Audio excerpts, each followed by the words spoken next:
for the Iowa Barn Foundation. And today we are learning all about the largest barn tour in the country that's coming this fall. Wayne, first of all, for those who aren't familiar, share with us a little bit more about the Iowa Barn Foundation and what it is you guys do. Well, we're really focused on the significance and importance of barns across the state, and we do that through our Iowa Barn Foundation magazine and through our barn tours. But we really raise money to provide for help with barn rehabilitation. We provide restoration, matching grants, and then help property owners restore their barns. Sometimes it's as simple as helping them either find contractors or just evaluating their barn for potential work. You guys are, I mentioned, hosting what is the largest barn tour in the country coming up this fall. What are the details and what can people expect if they want to take part?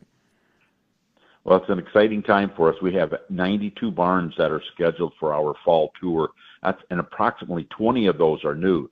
I know you have listeners in your area that have come on our tours before. They've maybe seen many of the barns, but we've got 20 new ones across the state. And the biggest thing that they can do is they can go out to our website at the iowabarnfoundation.org. They can see maps and descriptions of each of the barns that are on the tour, what part of their state they're in. We have some people that go out for a day tour, drive, and some will make it a weekend of it. A key part of that is it's a generational thing, such that you can have different generations of your family can make this trip. And sometimes, I think I've seen a statistic that, our age group of 65 and older, 70% of them grew up on a farm or have a connection to the farm. So it's a way to multi-generational kind of enjoy a different kind of experience. Important to mention, too, you're not hopping on a tour bus and going to see these. You can go see them at your own pace, right, Wayne?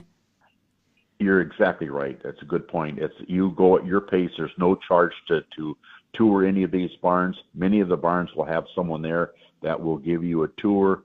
And I'll tell you, every barn has its story, and each owner wants to share that, and oftentimes it brings out stories of the visitors, of what they've experienced growing up on a farm or visiting barns of their relatives.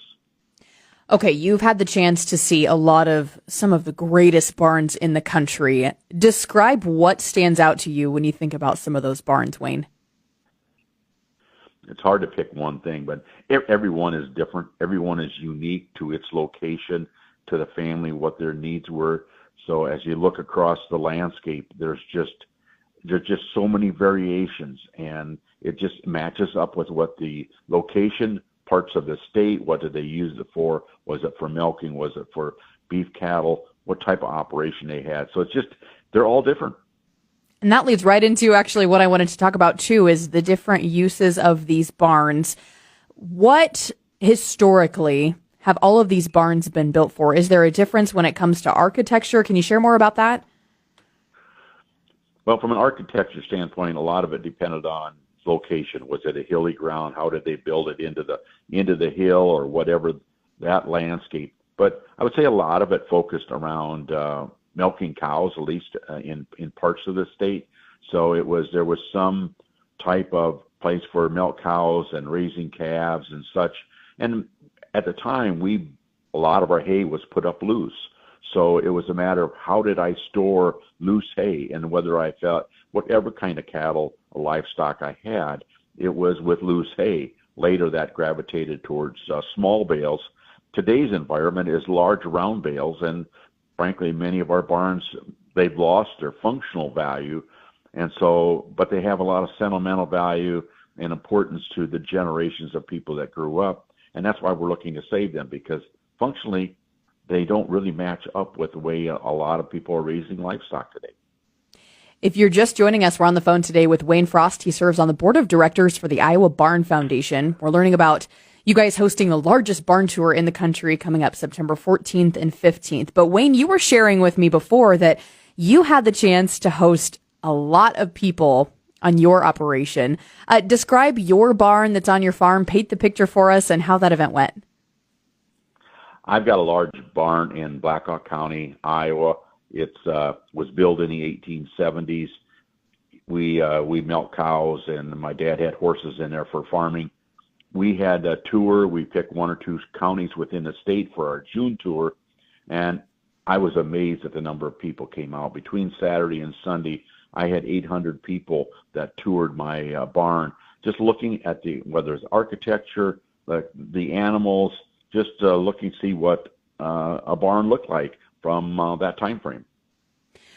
Just out of curiosity, and maybe there's not a number, do you know what percentage of these barns are still functional in use versus how many have just been restored and are there for, I don't know, just there, I guess? It's hard to put a number to that, but I would say probably 25% are still being utilized for livestock. Now, it may not be what was started out.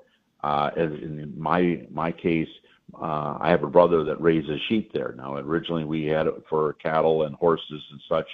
Of the barns, we had 11 barns on our tour in June, and I think 4 of them had livestock of some kind. One actually had bison, 2 of them had horses, 2 others had sheep on them. So, 25, 30% maybe are still being used for livestock, but maybe not what it started out as. Yeah. Well, Wayne, I'm sure we've caught the attention of a lot of people wanting to come out and take part in the barn tour, the self-guided tour. Remind us the details if folks want to take part this year. The biggest thing is to go out to our website at the iowabarnfoundation.org. To click on tours. It will show you a map of where these tours are across the state. And the nice thing is it gives a picture of the barn, a description. If you click on it, it gives you a description on it. And you can pick and choose whichever ones you want to go to, and shows a map. You can click on a map, but it will give you can pick, okay, what is my schedule for the day? Which ones do I want to see? And it's, as one of our board members mentioned, it's really the castles of the prairie. This was Dwight Hughes, one of our members. That's how he refers to it. These are castles that we have within our landscape in mid-America. Nearly 100 barns across the state, 92 to be exact, a record high this year. And we invite you all out to attend the Iowa Barn Foundation's barn tour coming up September 14th and 15th. Wayne, thanks so much for joining us. Appreciate the time. You're welcome, Alex.